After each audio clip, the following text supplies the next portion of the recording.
စိုးရအနေနဲ့နိုင်ငံစီးပွားရေးဖွံ့ဖြိုးတိုးတက်စေဖို့အသေးစားအလတ်စားလုပ်ငန်းတွေဖွံ့ဖြိုးရေးကိုရှေ့ရှုနေတာဖြစ်ပြီးအဲ့ဒီလုပ်ငန်းတွေကိုကြော်ယူထားကနိုင်ငံစီးပွားရေးတိုးတက်အောင်ထူထောင်ရမှာဖြစ်တယ်လို့ရန်ကုန်တိုင်းဒေသကြီးဝန်ကြီးချုပ်ဦးဖြိုးမင်းသိန်းကဩဂုတ်လ3ရက်မှာပြောကြားလိုက်ပါတယ်။နိုင်ငံတကာဘဏ်တွေအနေနဲ့ကတော့အသေးစားနဲ့အလတ်စားလုပ်ငန်းတွေကိုကြော်ယူထားပြီးဘဏ်လုပ်ငန်းတွေကိုလုပ်ကိုင်နေတာကြောင့်ပြည်တွင်းကဘဏ်တွေအနေနဲ့အဲ့ဒီစနစ်ကိုကျင့်သုံးဖို့လိုအပ်နေတယ်လို့ဦးဖြိုးမင်းသိန်းကပြောပါတယ်။ အလယ်လက်စီးပွားရေးလုပ်ငန်းရှင်တွေဖွံ့ဖြိုးတိုးတက်လာဖို့လိုပါတယ်။ဒါမှအကြီးစားလုပ်ငန်းကြီးတွေကိုကျွန်တော်တို့ချိတ်တွဲပြီး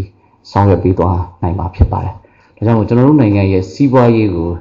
SME ကိုကြော်ယူထားပြီးဘဏ်စနစ်နဲ့ကျွန်တော်တို့မောင်းနှင်ဖို့လိုပါတယ်။ကျွန်တော်တို့နိုင်ငံရဲ့ဘဏ်တွေဟာဒီတဲ့ပုံမှုဖွံ့ဖြိုးတိုးတက်လာဖို့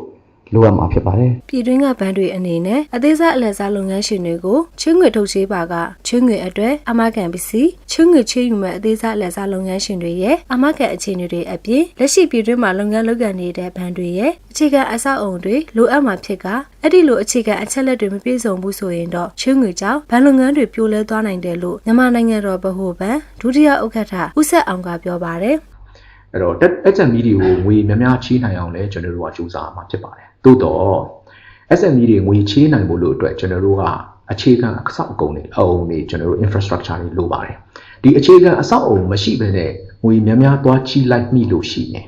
ကျွန်တော်တို့ financial sector ကြီးတစ်ခုလုံး stability ကိုထိပါလာမှာဖြစ်ပါတယ်လက်ရှိအချိန်မှာပြည်တွင်းဘဏ်တွေအနေနဲ့အသေးစားအလတ်စားလုပ်ငန်းတွေကိုငွေကြေးထုတ်ချေးတာနဲ့ပါပြီးအမေရိကန်ဒေါ်လာငွေကြေးနဲ့ထုတ်ချေးမဲ့စနစ်ကလည်းမဖြစ်နိုင်သေးဘူးလို့သိရပါတယ်ဒီသတင်းကိုစနနွေးပြည်ကတောင်းဟန်ကပေးပို့ထားတာဖြစ်ပြီးကျမခိုင်သစင်ကတင်ဆက်ထားတာဖြစ်ပါတယ်